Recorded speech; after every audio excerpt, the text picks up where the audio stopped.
দেখাবা যখন পিরিত দেখানোর সময় তখন তো দেখাও না, এখনো তালগা পিরিত কেন দেখো? আরশি, তুই এখানে কি করতেছিস?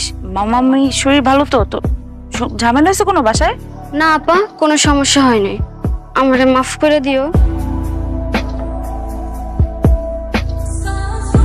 আরশি, কি করছিস সেটা তুই নিয়ে আসছিস কেন রে? কতবার বুঝায় বলছি না? কি বলছি আর কি করলি? নিয়ে যা এখান থেকে, তাড়াতাড়ি নিয়ে যা। আমি জোর করছি, তোমার সাথে একটু কথা ছিল। তুমি এখান থেকে চলে যাও। কেন করছো এমন? এখন এগুলা কথা বলার সময় নেই, তুমি যাও এখান থেকে, যাও। তো আমার তো কিছু কথা ছিল। কোনো কথা হবে না এখানে মাহিন, তুমি এখান থেকে চলে যাও প্লিজ। একটা প্রশ্ন। কোনো প্রশ্ন হবে না, কোনো কথা হবে না, তুমি যাও এখান থেকে, যাও। আমি উত্তর না নিয়ে যাবো না। ঠিক আছে, থাকো।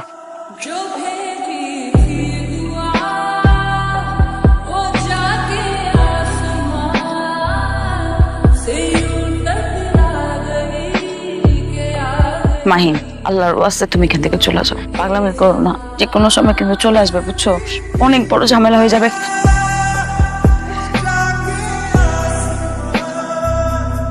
কি নাম তোমার? মৌ। সুন্দর। তুমি তো অনেক লক্ষ্মী, শান্ত, সুন্দর, এই জন্য তোমাকে ভালো লাগছে।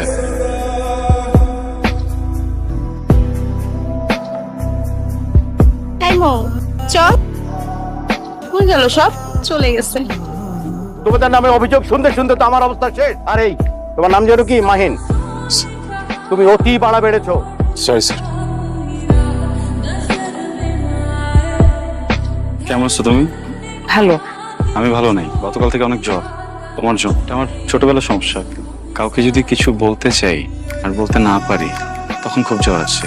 আই লাভ ইউ মো, অনেক ভালোবাসি। Will you be mine? Sorry, জোর করে তো ভালোবাসা পাওয়া যায় না, তাই না? It's okay. আমি আর কখনোই এসব বলবো না বা তোমার সামনেও আসবো না। I love you two.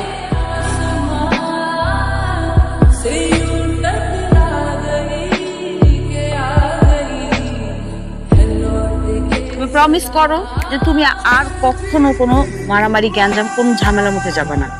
Promise করো। যদি প্রয়োজন পড়ে? প্রয়োজন পড়লেও না।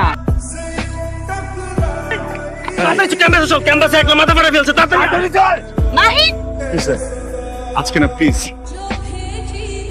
আঙ্কেল, মাহিনের সাথে তো আসলে যোগাযোগ করতে পারছি না, ওর শরীরের কি অবস্থা এখন? মাহিনের শরীরের খোঁজ তোমার আর না নিলেও চলবে মো। তোমাদের মতন মেয়েকে আমি খুব ভালো করে চিনি। তোমাদের একটাই টার্গেট থাকে যে ঢাকায় এসে একটা বড় লোকের ছেলেকে যে কোনো ভাবে হোক পটানো, তারপর Thailand, Singapore, Europe, America, Dubai. তোমাদের মতন মেয়েদের জীবনের লক্ষ্য তো একটাই, টাকা। তুমি গ্রাম থেকে উঠে এসে আমার ছেলেকে তুমি পটিয়ে ফেলবে, আর আমি বুঝবো না তোমার উদ্দেশ্য। Very sad. বাইরে আমার 4টি পালা কুকুর দাঁড়িয়ে আছে। তুমি যদি ওদের খাবার হতে না চাও, তাহলে আজ এক্ষুনি তুমি শহর ছেড়ে চলে যাবে। আর কখনো তুমি মাহিনের সাথে যোগাযোগ করার চেষ্টা করবে না। যদি করো, তাহলে শুধু তুমি না, তোমার জ্ঞাতি গোষ্ঠী সহ, তোমার মামার বাড়ির সবাইকে সহ একদম মাটির 3 হাত নিচে আমি গেড়ে দেব। উপস্থিত মুরব্বী, আপনারা তো সবই শুনলেন, সবই জানলেন, আর ওরা শাস্তি তো দেওয়া হয়েছে অনেক। আমি বলতে চাইছিলাম কি, বাইরের মানুষ, এবার ওরা আমরা বিদায় করে দিই, ছেড়ে দিই ওরা। আমার আপনি এটা কি কইতেছেন? তো ওরা সাহস আমার বাড়িতে ঢুকে আমার বউয়ের লগে চাতা খুশি করবো? ওরে আমি কাইটটা গাঙে ভাষায় দেবো। ওর গায়ে কোনো হাত দিবেন। আমার যত খুশি মারেন, কোনো অসুবিধা নেই, কিন্তু ওর গায়ে কোনো হাত দিবেন। আবার কথা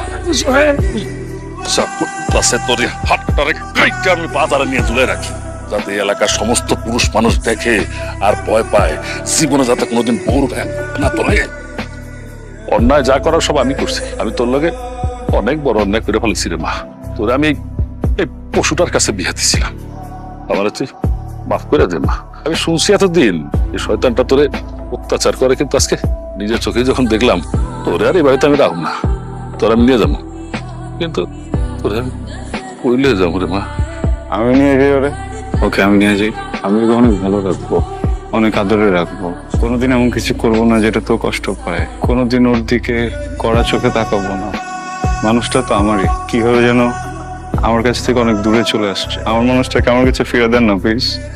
ভুল করতেছো এখন, আমাকে বলতেছো নিয়ে যাবা, কিন্তু মাইয়া তো আমার বিবাহিতা, দুদিন পরে যখন তোমার কথাটা মনে পড়বো তখন যে তুমিও পশুটার মতো লাগে আচরণ করবো না তার কি গ্যারান্টি আছে? আপনি ওকে আরো 100টা বিয়ে দেন, আমি তখন ওকে এইভাবেই ভালোবাসবো। আমি না ওকে কোনো স্বার্থে ভালোবাসি নেই, আমি ওকে ভালোবাসি কারণ আমি ওকে ভালোবাসি। আমার প্রথম ভালোবাসা, একবার ওকে হারাইছি, আরেকবার ওকে হারাইতে পারবো না। ঠিক আছে, এত যখন ওরা ভালোবাসো, যদি ওরা সুখে রাখতে পারো তাহলে যাও, নিয়ে যাও। নিয়ে যাও মানে কি মামা? আমার সিদ্ধান্ত কি কোনো দাম নাই মামা। আমাকে কেউ জিজ্ঞেস করলো না একটা বারও আমি কি চাই। মাহিন, আমি তোমার ব্যাপারটা বুঝতেছি, আমার তো বিয়ে হয়ে গেছে মাহিন, এখন আমি কি করবো বল? আমার স্বামী খারাপ হোক ভালো হোক যাই হোক, আমার সংসার তার সাথে করতে হবে। আমি এই সংসারে যখন পা রাখছি, এখান থেকে বের হবে শুধু আমার লাশ। আমি তো জীবিত অবস্থায় আমার স্বামী সংসার দায়িত্ব ছেড়ে তোমার সাথে চলে যেতে পারি না। আমি অনেক অন্যায় করে ফেলছি, তুমি আমাকে মাফ করে দিন প্লিজ। আপনি আমার কাছে মাফ চান না প্লিজ। আমি কোনোভাবেই এখান থেকে কোথাও যাব না, আপনি নিশ্চিন্ত থাকেন।